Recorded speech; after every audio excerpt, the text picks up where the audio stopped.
Hello and welcome back to Crash Bandicoot 2 in the Insane Trilogy Part 14. And in this episode, we'll be going through Boulder Crash. Crash Dash. Right, Crash Dash. In order to, so that Cloud can get the box gem that I missed because this boulder jumped over the last box that I needed to break. Bastard. Oh my god. I don't think Crash is actually screaming. I think he's panting. Yeah. Oh yeah. He's doing some serious mouth breathing right now. It's that moment after he exits this little tunnel of safety right here to where the boulder actually starts chasing him. His mouth just suddenly opens in terror. All right. So in this version of the game, can you still destroy the electric gates? Can you still destroy the electric gates? Yeah. But wait, were you ever able to destroy the electric gates? Yes. I showed it off during the playthrough. You can spin the electric gates in order to break them. Spin the electric gates in order to break them. Okay. Well, we will not be seeing that because the one who was actually playing this game, was not aware of that. Or if I was aware of it, I was definitely not cognizant of it at the time.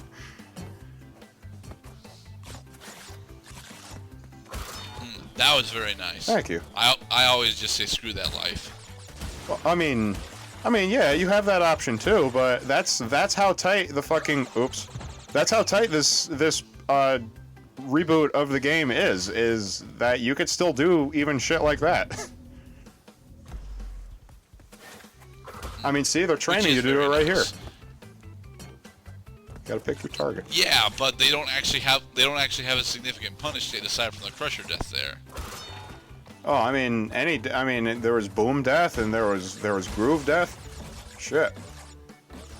4, 5. Oh yeah, and in the Insane Trilogy, you collect peaches in pairs, like you do in Warped. Wumpa fruit. 3. And they're supposed 4. to be apples, for the record. If you refer to them as anything other than Wumpa fruit, it's apples. They are apple-shaped mangoes. They are apple-shaped mangoes. They look very much like that to my eyes now. Woo-hoo! Honestly, I think of golden delicious apples as opposed to the stereotypical red apple.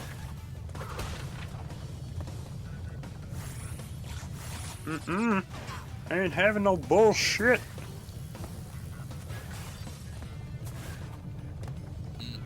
I think they slowed down the boulder, actually. Mother. Oh yeah, because you have more. You actually had enough time to do that. And the original game, how you were playing that, you would not have been able to do that. I mean, I hit all the speed marker I think things. they slowed down the boulder slightly. I did my best. And I didn't. Yes, you did your best, but you were still, stopping quite a bit. Whereas in the normal game, you have to do that pretty much with a flawless flow, or else the boulder just. I almost did get run over though. That's how close that was. I did a couple slide jumps. Every slide jump counts because it's faster than normal running, and also for the record, I am playing this whole thing on a broken controller, so everything is done according to the PS1 directional buttons. Although honestly, since the game is mostly 2D anyway, that's not honestly that big of a hindrance. It was designed with a 2D, or it's a 2D-ish game with a 3D look.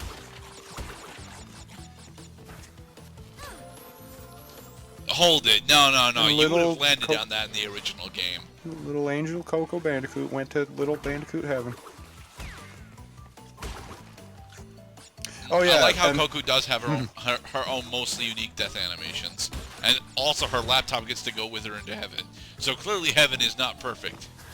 They nerfed a lot of the more violent crash deaths from Coco. A lot of times she'll just turn into an angel. I'm trying to think of which. And if you fall into a pit, then she throws up her laptop and both of her shoes, like Crash would do. But I'm trying to think, what is one of the more violent Coco deaths? Although, it's kind of hard for me to think of anything violent happening to such an adorable character. But yeah, they don't want to see too much, no funny, violent business with the cute female Bandicoot, who is nice enough to join us on our little adventure here. Alright, so this gem path. How difficult is this gem path, Mr. Cloud? It's not that bad. The hardest part, as we're going to learn, is that checkpoints are very important. The checkpoints were already very important. Yes, but sometimes lessons bear repeating. Because sometimes people will stop for a second and realize that they don't even know which day of the fucking week it is. For the record, it is Thursday today. Got it. Okay, and you did hit the exclamation mark up there. Let us proceed. But yeah, those like 60 or so boxes that are usually missing during your very first playthrough of this, because you do need the Snow Go gem in order to unlock this pathway, which basically means you have to unlock World 2 before you can get to this pathway. There are a lot of fucking boxes on this path. Yeah. And you gotta get them all. Mind you, we are in World 2 now, so... Time to raise the difficulty. Raise the roof!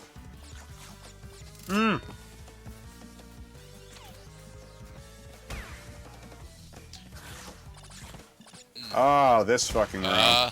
That's an interesting design. Collect everything. Collect as much as possible before you actually hit the checkpoint box. It will save you a lot of time. Especially if you die. Right.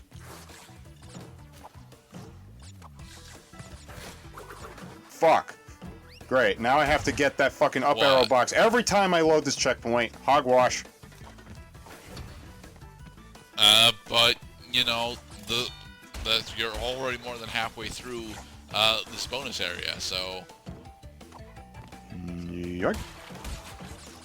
Stupid destructible. I do like that Coco has an actual butt stomp. Why are you gambling for individual Wumpa Fruit? Because I want them. We need them. But when there was a period when I wasn't... I mean, occasionally I run into a period when I'm not really playing any video games at all. And then I pop on this fucking game where, you know, versus the real world where maybe you're worried about how many dollars you're collecting or how many fucking bills you're paying. In this, you're just concerned with getting this colorful little fruit. You're not sure why, but you want it. You want it! Some people want it. I usually ignore a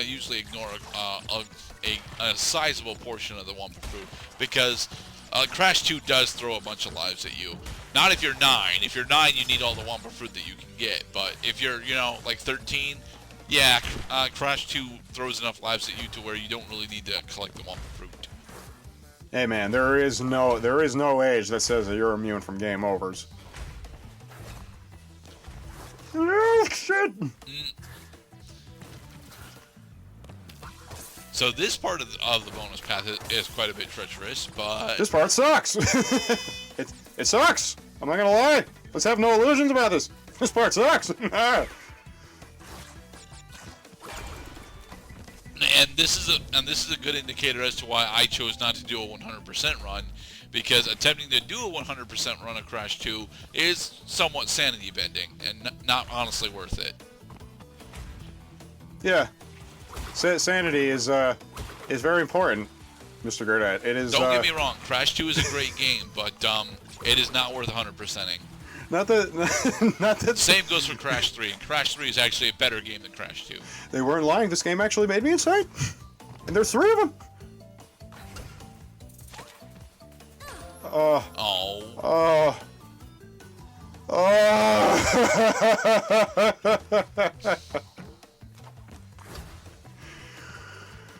100% completion. Damn it.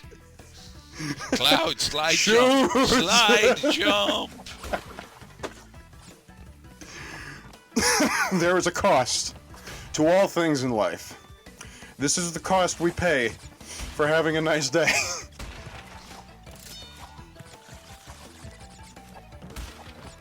You're still not slide jumping past Cloud. I mean, There you go. you do have to slide jump to live at some portions. That is highly recommended you slide there because they speed up the timing on that stupid drop of what's-its. And go! That was tight. That was like, oh, that was feet first into a 6-foot grave. Anyway, let's jump over here.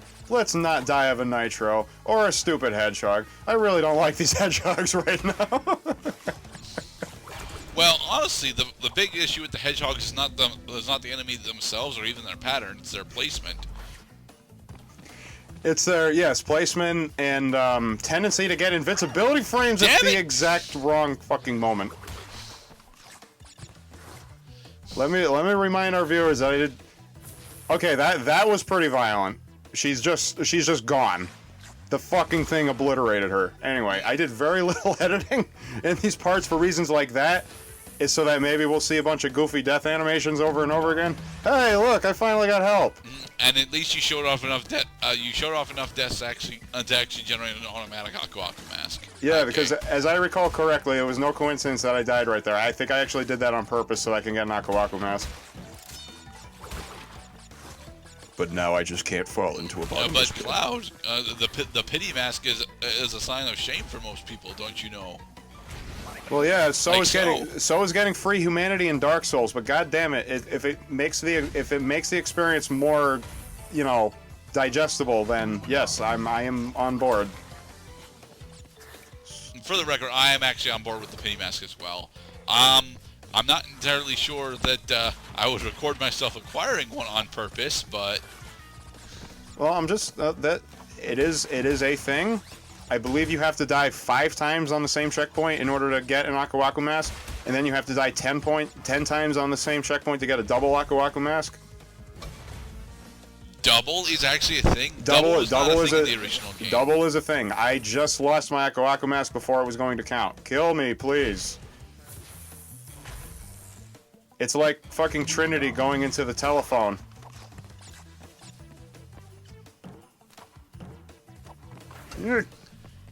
Alright, fuck this. I'm running. Fuck your path. Fuck your long-ass pathways. I am just blowing through this now.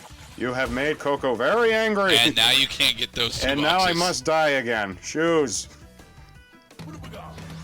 Come to me, my masked friends. I don't know, Cloud. I might actually be better at Crash 2 than you are. Huh. The run was added at the end of Crash 2 on the Insane Trilogy port for the PS4 in order to accommodate the time trials that are accessible after you defeat the final boss. Yes. Mind you, the dash is not honestly something that you really need for a good portion of the Crash 2 time trials, since again, no, that's right, the relic system isn't in Crash 2 normally. That's right. That was a Crash 3 invention. But there are time trials in Crash 1 Insane Trilogy, and there are time trials in Crash 2 Insane Trilogy. Okay. And in Crash 1, the Crash Dash is mostly useless because the levels are not designed with speed platforming in mind. Oh no, not Crash in the 2 fucking actually makes good. Crash 2, on the other hand, actually does make good use of the dash, but it's mostly pointless for a good portion of the later stages. For the first half of the game, you can use the Crash Dash quite nicely, but the latter half of the game, not so much. I think a speed run of like the rocket pack levels would be pretty sweet. Whoops. No, it's okay. It's okay. We got the checkpoint. You hit a checkpoint, so it's fine. But still, man, I've been there. I have been in that panic scenario. The feels.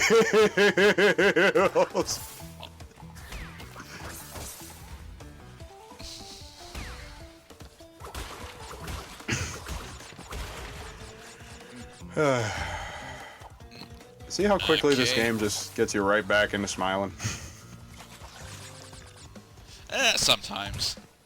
Please also note that I mean, we're still early on. Oh, both Crash and Coco apparently will do their body slam slash butt slam things when they fall from a sufficient enough height, even though you did not do those actions. really? Yes, so if you watch Crash closely in later parts, if he falls from an especially tall height, usually by going into a bonus room because of how they design the bonus room entrances, you will see him fall on his face a lot of times, and it is quite humorous to me. Okay. All right, there we are. And we got another Bonus area checkpoint. complete. We got... Fatality is actually faster too. Oh boy. Alright, hard part's over. If you made it this far, all you gotta do is go!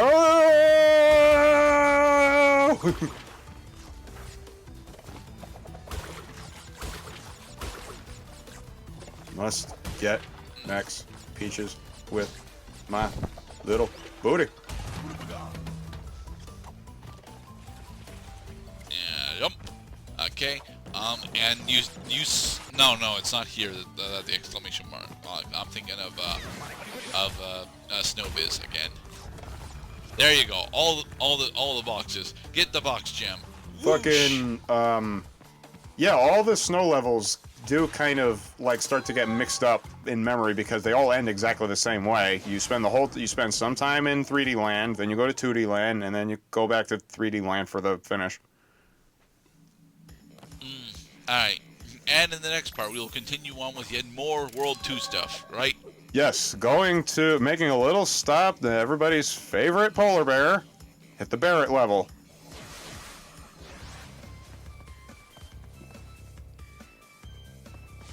Or Crash Crush, whichever comes first.